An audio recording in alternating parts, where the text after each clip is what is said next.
Regardless of quality, articulation, or accessories, why did Sentinel give Peter that face? Why? For those of you who have keeping up with the channel, you know that I covered a Mafex Miles Morales figure from Spider-Man Into the Spider-Verse a few months ago.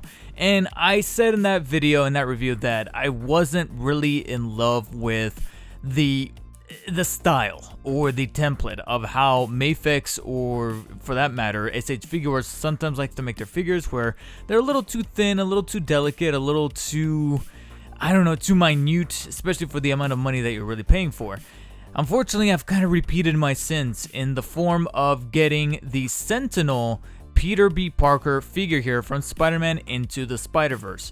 But the main reason why I did so is because from that video, that Mafex Miles Morales figure that I covered, a lot of people were actually recommending to go with the company Sentinel, which is a Hong Kong-based company that likes to make an awful lot of action figures, whether it be in their homeland or for other Western properties, such as Spider-Man. And it turns out that they also had their own Miles Morales figure, as well as a brand new, or somewhat relatively brand new, Peter B. Parker figure here that came out, I think I want to say about a month or two ago. And finally I was able to get my payment plan done over at Sideshow Collectibles and managed to get this guy delivered. And I made that mainly out of the recommendation of those folks that were recommending the Sentinel version of Miles Morales. A little too late for that because I already got the Mafex version. I didn't really want to double down, but I told myself, let's do it with Peter B. Parker here. And so far, I will say there is a little bit of an improvement done over that of the Mafex or SH Figuarts versions for that matter, but not without still repeating a couple of the issues that I had with those other companies. As you can see right here, this is meant to be the version of Peter Parker, Peter B. Parker, which is the much more bummy, as Miles Morales likes to call it, the much more hobo version of Peter Parker that comes into the Spider-Verse via the Collider, that is very reluctant but ultimately rises to the task of teaching Miles the way of the spider, and with great power coming great responsibility, as tired as he is of hearing that phrase. So here he is, and as you can see, he is for the most part a 1/12-ish scale. He kind of ranges at about 6 inches, just a little shy of 6 inches. And you can see that for the most part, they were able to replicate a little bit of that pop art kind of style to the overall design of characters inside of the Spider-Verse movies, as far as the color, the stencil drawing kind of 2D/3D animation that they had going on, and they replicated that fairly well here. I would probably say that my favorite thing about it is in fact the colors. I like how saturated the colors look because that's very faithful to the version of that character. The only thing I think I felt came off better in the film that doesn't really translate too well here in the movie, in the figure, is the actual webbing. I don't know what it is, but you can definitely see it, but it's not as pronounced as I wish that it would have been. Every time that you come across these little red areas, the texture is really coming through very well, and the texture is a little bit more embedded in the blue parts of the costume. But when it comes to the actual webbing design and the actual paintwork behind that webbing, it's a little faded, and that it just came right out of the box looking that way. And I felt like some of the photos that I saw online when I was purchasing the figure looked a little better than what I see here in person. So I wish that that was a little bit more defined as far as the paint applications. Sculpting wise, you can see that webbing being etched into the plastic, so that's pretty cool, as well as the symbols on both the front of the chest here as well as over here in the back. Very reminiscent of his classic look inside of that movie. And then of course the head sculpt is very faithful to that version of the character as well. Does a great job as far as sculpting out the details of the face. I will admit that his face is a little too rounded. I do remember Peter B. Parker having a much more oval shaped head. However, there is a slight fix to that once we get to the accessories. And overall, he doesn't look that bad up until we get to the back of the legs. I'm not a huge fan of these really weird looking indentations that they put here on the back of his legs. I don't know what it is, but it just makes it look like he didn't skip leg day, but he only worked on the top parts of his legs here. I remember, it's funny because this kind of speaks to me a little bit, because I go to Planet Fitness and they have these machines, one that is solely designed to work the top part of your leg here, the thighs, and then the other part is designed to work kind of the back portion here. I can't remember exactly the proper term for this muscle group, but it looks like he focused too much on this part and not so much on this one over here, and because of that you can kind of see these hollowed out areas. I don't know why it is that they molded out the legs to be that way, but they did. Not a huge fan of it per se. Otherwise though, in terms of actual proportions and detail of the figure, it's not too bad. Again, it is going to be a little subjective as far as this being the kind of quality of figure that is worth $125 right off the bat. Now, thankfully, the articulation of the figure by default helps out quite a bit, especially when you actually start to move the figure about, is where it really started to click into me as to where some of the premium quality of the figure, and especially that $125 price tag, was starting to become a bit more apparent. Head is able to rotate 360 degrees at a top joint there where it meets the neck. However, where the neck and the shoulders meet, there's a secondary joint that doesn't necessarily rotate but allows the pivoting up and down very fluently, so that's very, very good to see right there. And there's even a little bit of tilting at the top of the ball joint that allows full flexibility from side to side, so that's pretty cool to see, and very good nodding motion going on right about right there. Then we get to the shoulders where things get just a little interesting because it can rotate 360 degrees vertically. It's once we get to extension that it's a little weird, because vertical rotation right off the bat is not too bad. However, if you look a little closer, you'll notice that his shoulder is molded in this very cup looking kind of way, that when you start to twist in place, it starts to kind of fix itself to be back into this kind of vertical rotation kind of stance. So you have to fidget with it a little bit, because as you can see, it's cupped in this way where obviously if you try to rotate as is, it's going to come into conflict within itself. So you kind of have to play around a little bit with that shoulder joint. So I wish the shoulder joints were a little bit better. They're beautifully molded as far as giving him proper shoulder definition, but as far as actually allowing the shoulder to move, it's not the best that I've ever seen. I kind of wish that it was a little bit carved out in the sense of it allowing more movement as opposed to this kind of cup design that they went with. So that's the only thing that I wish they would have really changed. Then we do have a bicep swivel that doesn't seem to actually allow 360 degrees, because it does stop. Actually, never mind. Yes, it does. Yes, it does. It's a little tight, but it does allow full 360 movement there at the top of the bicep right about right there, so that's cool to see. And then we do have two joints at the elbow. However, here's the thing, what I was trying to get across earlier is that the articulation sounds pretty, I don't want to say standard, because there's even some Marvel Legends figures that don't even have this amount of articulation. You could probably even kind of tout this out towards McFarlane's. McFarlane's even go the extra mile to add in extra joints of articulation. So to see Sentinel kind of follow suit is pretty pleasant, but it's also nothing too crazy. It's more about the actual movement of the joints that feels pretty quality, because it's not ratcheted, but it's tight enough that it stays in place without ever feeling loose. So it's very, as Peter called himself when he wasn't able to afford buying that burger and called upon Miles to help him out, he wasn't very liquid. Here, his articulation feels very liquid, if you will, as far as movement, because it feels super, super tight, but at the same time, very, very good as far as actual movement and actually staying in place without ever feeling loose, but loose enough to not require any kind of ratchet to stay in place. You know what I'm saying? It strikes a very delicate balance, and that's almost across the board with every single joint. So just keep that in mind as we kind of come across these points, and you probably think to yourself, well, you know, I've seen other figures have that. It's more about the actual quality of the movement that actually, it's very hard to articulate in video, but trust me, if you were to get this figure and feel him in person, phrasing, only then you'll know what I'm really, really talking about.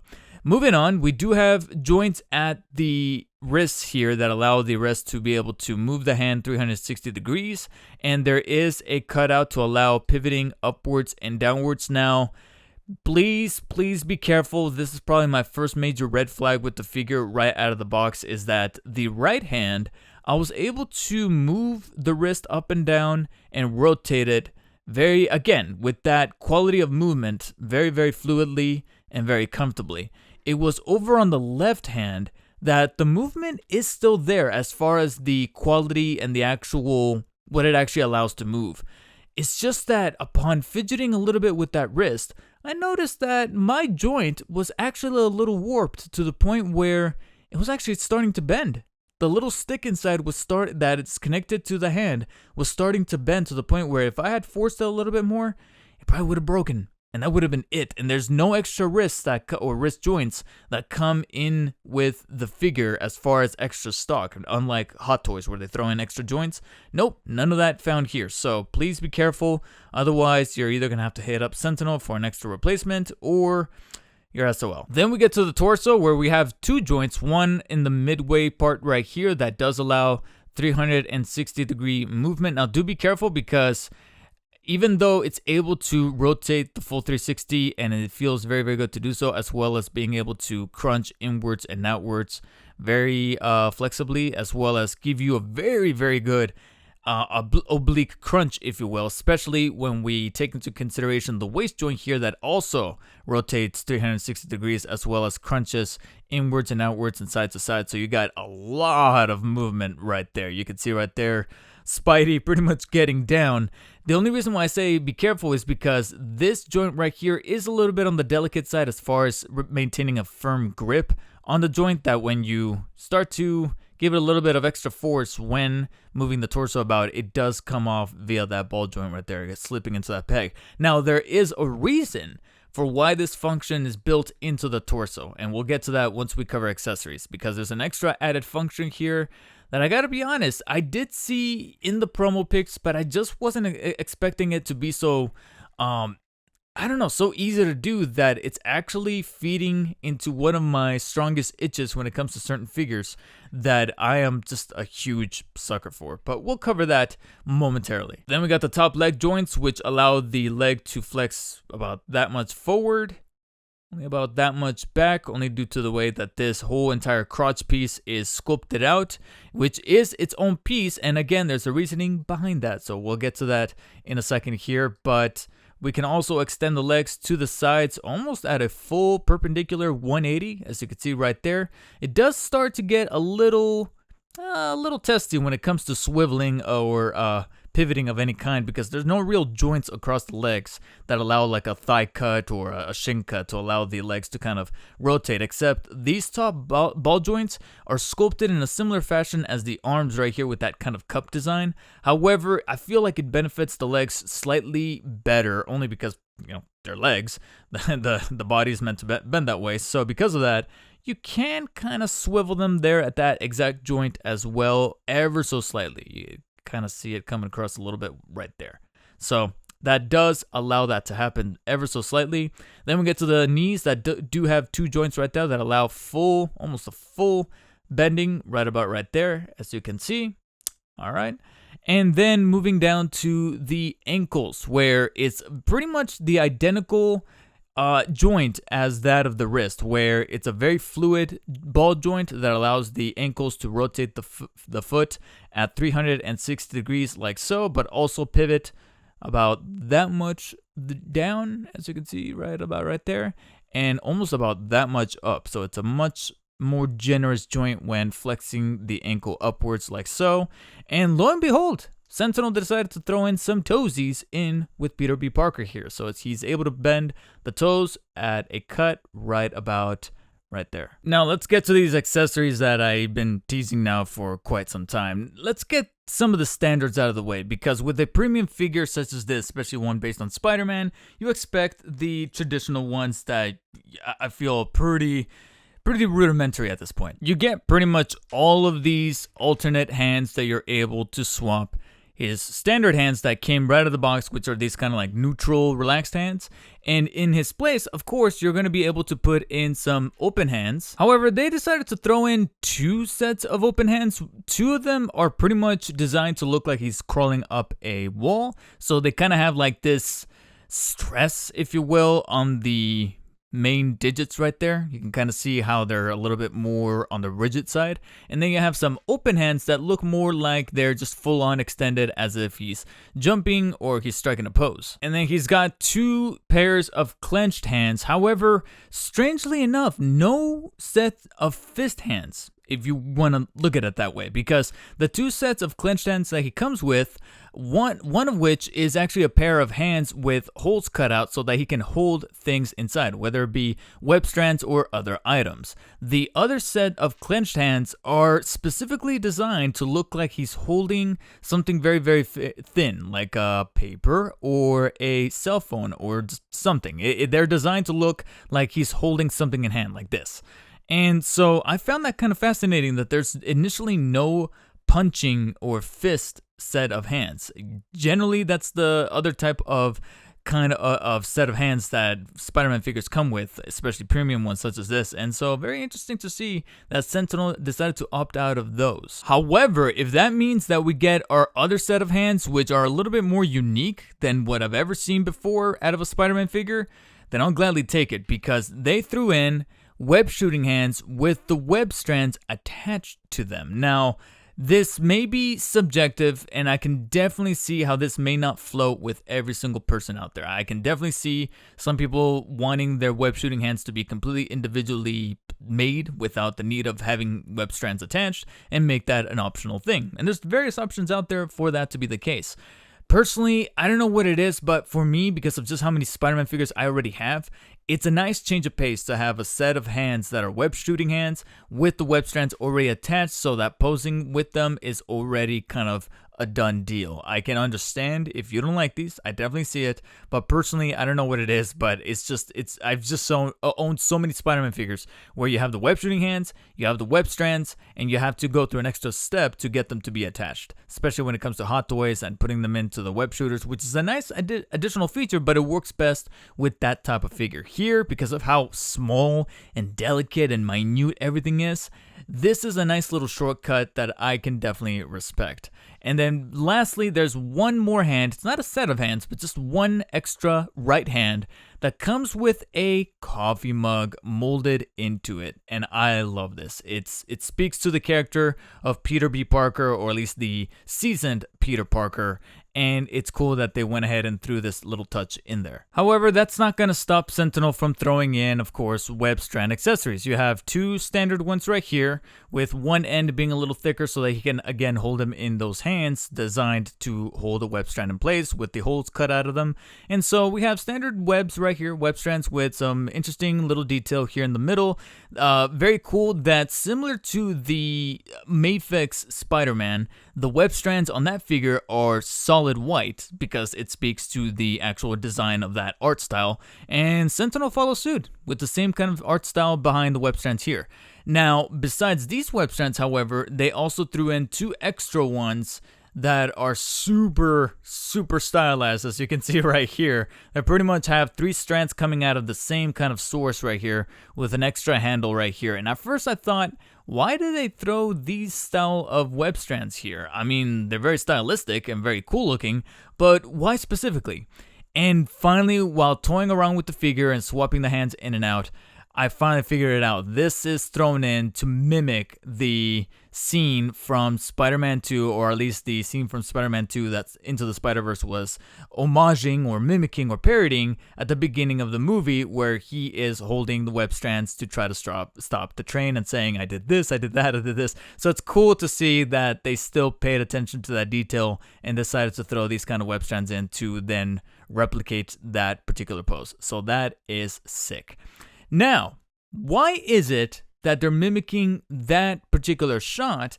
Because for those of you who have seen the movie, and mild spoilers in case for those of you who haven't, that sequence in the movie is being narrated by Peter Parker, not Peter B. Parker. All right, that was the OG Peter Parker, the good-looking, thriving one who's been Peter for how many years? He said it was like 7 or 8 years, something like that. He was good-looking, he was doing very well. But unfortunately, due to our inciting incident involving the Collider, he perishes, thus bringing Peter B. Parker into the picture. Well, that's because Sentinel decided to throw in an added feature to this figure that I absolutely thrilling love. I love this about certain figures because to me, I've always loved figures that can transform, that can swap out clothes for it. Whenever it comes to certain figures of characters that I love, whether it be Spider-Man, Batman, etc., I've always loved ones that come with like an alternate costume or something that you can kind of swap in and out. It's also another reason why I love Transformers so much, is because you're getting more than just one figure if you want to look at it that way. And Sentinel pretty much gave us an extra figure in the form of Peter Parker with an additional set of accessories. And that's pretty much an extra set of sexy abs, sexy thinner crotch piece, so you can see right there. And then, of course, an extra head of the OG Peter Parker with the blonde hair and the blue eyes and the darker tan to resemble the Peter Parker voiced by Chris Pine at the beginning of the film. So, as you can see right here and add 2 and 2 together, you're actually able to take these pieces and swap them out for the ones that are found on Peter B. Parker here. What's also very, very cool is that the process to do so is rather seamless and very, very easy. I was expecting it to be annoying because of the way that certain figures, like I said, of this scale can be kind of delicate, and sometimes the sockets of certain joints and such are a little too tight that it makes it very, very difficult to try to get those things to pop without breaking the figure and risk losing the entire thing. Thankfully, Sentinel made it very, very easy to do so, because swapping the head in and out for not only this head but other heads that I'm about to get to is really, really easy. Just give it a very slight tug, it comes off. But again, similar to the articulation, it never feels too loose to where this thing just comes off at the smallest little... It strikes a very delicate balance. I don't know how to put it. Again, I don't know how to translate it very well on camera, but it's hard enough that any slight movement, especially when twisting the articulation or turning the head around or whatever, is not going to make the head come off. It's not that fidgety, but at the same time, it's not super hard that you need to give it too much force to pull out the head. So it strikes a very delicate balance, and all you have to do is really give it a slight tug. It feels very, very firmly to come out of the socket, removes the head right there. Simply just take the other head, pop it back into place. You'll hear just a very soft pop, and you can barely feel it. But lo and behold, the head is now in place. And again, it's very, very firm. Doesn't come off very easily. It's snug right in place. And there it is. There's the extra head already added to the figure. Now, it's very, very subtle, but right off the bat, you can't really see too much of a difference when it comes to like the gut. He doesn't necessarily look all that overweight or slumped over. However, when you put the sexy abs next to the pudgy abs of Peter B. Parker, then you'll notice the difference. From the pictures, I couldn't really tell. I'm like, why are they throwing in an extra ab piece? But putting them side by side, especially on camera, then I was able to kind of pick out the specific little subtle details of how much bigger of a piece this is. And of course, that's not going to suit the OG Peter Parker here very well. So like I showed during the articulation, all you have to do is just give the mid-torso part right here a slight tug, comes off very easily. Then we take the torso piece here, give it another tug, and it comes off the waist, and there goes the pudgy abs right out of the way. Move that over to the side. Now, this is where things get just a little complicated, but nothing too overwhelming. So we got to remove the crotch piece, because the crotch piece is actually, again, specifically designed for the much pudgier abs. It's a little bit more rounded as opposed to the slightly more narrower. You can actually see it right there, right off the bat. Much more narrower crotch piece for the OG Peter Parker. So we got to swap that out, but in order to do so, we do have to unpop the legs off of that crotch joint, or that pelvic piece, if you will. These are a little bit on the tighter side, but similar principle. Just give it a slight tug and they come off right off the ball joint. You only really have to, in my opinion, you only have to really remove one. Once you remove the one, then you're pretty much able to kind of toy around with the piece right here to then kind of just slide it right out. You just kind of have to toy with it a little bit. But if you are crunched for time like I am right now with this review, go ahead and just pop off the other leg, remove it, and that makes everything just a whole lot easier. So there goes the pelvic piece, there goes that, and then simply just take the slightly thinner piece for sexy Peter, and then just kind of slide that right there, and then of course replace the legs in their proper sockets. And then as soon as doing that, you just take the sexy abs, pop them back into place on that top joint. I will admit that the waist joint is probably just a little firmer than the other ones, so that those take just a little bit of extra effort to pop them back in the right way. And you'll hear a soft pop. Finally go in. There it is, staying in place. And simply just take the top part again, pop it back in. This one's a little snugglier, but there's now no audible pop as it fits back into place. And you'll notice how much of a slimmer guy he is now.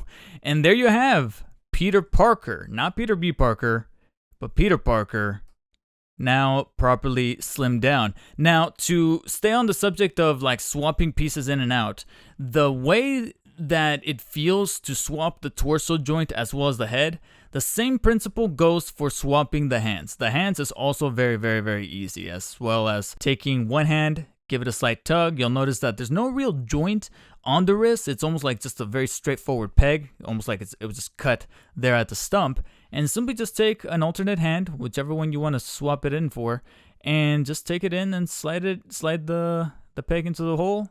Easy peasy. This one's giving me just a little bit of stubbornness, but once you align it up, bam, lines up, slides right in. And that's just really about it. I will admit, with him getting a little thinner, however, he's also a little finicky. This is kind of where my reservations with companies like SH Figure Arts and Medicom / Mafex kind of come into play a little bit. And it looks like Sentinel kind of repeats those same kind of issues that I've had in as far as posability with the figure itself, especially when it comes to the legs. That's the one thing that, whether it be with Peter Parker or Peter B. Parker and swapping the torso in and out in the different heads, the legs can still get a little difficult to work with as far as posability, because even though the articulation is pretty dope, there's still that thinness, that delicateness found there, and because of that, it makes posing with the legs a little bit of an annoyance from time to time. Now, even though they threw in these extra pieces to kind of give us a quote-unquote second figure in the form of Peter Parker, that's not to say that Peter B. Parker didn't get short-handed. Let's just say that we can kind of bring the overall character arc of Peter B. Parker from Into the Spider-Verse and give him a much more refined life. Do away with the pudgy abs, give him a much more slender look, but it doesn't necessarily have to be with Peter Parker here. So if we take out the head, Peter B. Parker himself comes with alternate heads of his own. He has an alternate head with the mask with open, surprised eyes. And it's curious because even though he's got the much more dramatic expression on his face, I feel like the actual orientation of his head is much more oval on this head, and because of that, it's a bit more accurate to how he looks like with the mask on in the movie versus his relaxed face. I feel like his relaxed face is just a little rounded by comparison, but you can't swap out the two hands right there, so you can kind of give him a surprised look. However, if you don't want him to wear the mask at all and still be Peter B. Parker, he comes with two alternate unmasked heads. Now, there is a little bit of a caveat with these two heads. I don't know who at Sentinel said that they decided to greenlit this, but the two heads have very distinct facial features on them, one of which is very similar to the character. He kind of has like this, what the hell, kind of look on his face, which, you know, is pretty much his expression throughout the whole movie, especially when dealing with Miles. And that face is personally my favorite out of the two, for obvious reasons. The sculpting on the hair is also very, very cool, as well as the paint applications on his face with the eyes. He's got the brown eyes instead. However, the actual mimicry of the art style that they made in that movie comes across very well in the head sculpts here as well, especially when we're dealing with the 5 o'clock shadow underneath his jawline right there. The only thing that is just a little weird is the inside of his mouth. They decided to kind of paint it out with this kind of gray kind of paint application. I wish that they would have gone with a much more natural pink, because that's kind of like how the inside of all of our mouths are, so I don't know why they didn't just go with that. However, putting the head is, of course, just as simple as the other ones. To simply pop it in and then boom, there he is right there. He's got that confused face, but it fits. It fits very well within the rest of the costume. Then we get to the second head. The second head is the one where I'm like, what the hell, guys? All right, this time it's not Peter B. Parker saying what the hell, it's me. Because they gave him this very like, ooh, kind of face. I understand that it's probably meant to mimic his eating face from the restaurant scene where, again, he's telling Miles that he's not very liquid after chowing down on that burger. But there's no burger accessory, so why throw this very kind of face? It's just so ugly. It's good to see that the paint applications as well as the sculpting is still translated very well from that other face right here, so no loss of quality is found. I just don't know whose idea it was to go with this facial expression. I mean, it makes for some funny poses and thumbnails, as are proven there, but I just don't understand who in the office decided to go with this face and say, yep, that's good, let's go with that one, instead of a much more smirky, smiling kind of look like he has when Miles finally learns how to be Spider-Man. He goes, not bad, kid. You know, that would have been a better face, in my humble opinion. Now, on the bright side, with this face, if you want to kind of dress it up a little bit, they threw in just a couple more accessories to sweeten the deal slightly. One of which is actually a set of glasses. Now, they don't really have any actual glass inside them, but there are pretty much glass frames, and they pop really nicely into the figure itself. It's almost like they're specifically molded to fit Peter B. Parker's head, but he can wear them. So if you kind of want to give him a slightly more intrigued look, like, ooh, he just discovered something, you can do so as well, and they fit really, really nicely onto his visage. So at least you can kind of dress that up slightly. And if you want to make it seem like he's typing on the computer, even though I don't remember there ever being a scene where Peter B. Parker was typing on the computer, Miles was, but I don't remember Peter B. Parker himself doing it. But Sentinel did throw in ungloved hands right here, one of which has a pinky kind of extended, and then the other one simply just looks like it's typing. So if you want to swap out the hands and kind of make him look like he's typing, or better yet, he's throwing the middle finger towards someone, kind of, sort of, then he does have that added effect with these extra set of hands thrown in. So it's cool to see that there's a little bit there to dress up the figure even more. And if you want to go the extra mile, I unfortunately don't have it here with me at the time of this recording, but I'll throw in some B-roll footage here to showcase this. Sentinel even bundled in a newspaper cutout that you will have to cut out yourself out of the manual that's thrown in to explain the different kind of accessories that are thrown in here, and kind of explaining how to assemble them and put them on the figure, especially when it comes to the Peter Parker extra swappable accessories here. However, there's an extra page inside of that manual that you can use to cut out a spare amount of newspaper accessories, so that then you can pose Peter B. Parker here as if he's reading the newspaper while enjoying a nice cup of New York coffee. And if you ever need help in fidgeting with these poses, especially because of my complaint with the legs like I mentioned before, Sentinel did in fact throw in also a base here with its own extended arm right here with different points of articulation, so that you can then hold them in place, whether it be for certain standing poses or for web swinging poses, to kind of throw in some variety in there as well. Now, I do know that there is an additional accessory that I do not have. It's exclusive to the Hong Kong version, or the more localized version, because I remember seeing there that if you don't order an overseas version like I did, which is what I have to do because I live in the States, you can actually get a different deluxe version of this figure that comes with an added gargoyle accessory. Unfortunately, I don't have that here. I just come with the added base here, as well as the newspaper and everything that you see right here on the table, and that pretty much all completes the package for Sentinel Peter B. Parker. I will say it won me over. The more I played with Peter B. Parker and his different accessories, and how there was a bit more attention to the quality of the articulation and the quality of the movement, a little bit better, I can definitely say, over the likes of Mafex and SH Figuarts, that maybe, just maybe in the future, I'll pull the trigger on either Sentinel Miles Morales or any other kind of Spider-Man figure coming out of that company, because so far, this is a pretty good first figure to get out of that company to add to my collection. I still have my personal reservations as far as how delicate and, I don't want to say flimsy, but very, again, minute some of these portions of the body feel, especially when related to his scale and how weird those legs are, whether it be the indentations on the back of the legs as far as the actual balancing of the figure in and of itself. But of course, that's what the base is for.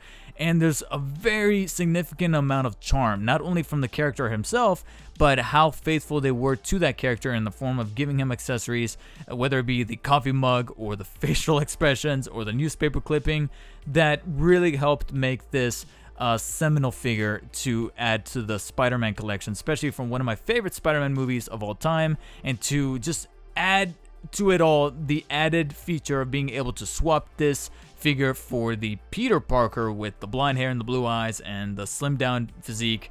It's like I said, it's like you're getting two figures in one, and I'm a huge sucker for that whenever a company is able to do that with one of their figures, and you can definitely sign me up for those. And if you love that feature like myself, then I highly recommend them, and I'll post some affiliate links in the description if you guys want to use those to then add them to your collection as well. They also help out the channel quite a bit, so I would appreciate it. In the meantime though, check out this other Spider-Man figure review showing up on screen right now, and as always guys, thank you so much for watching, and stay humble.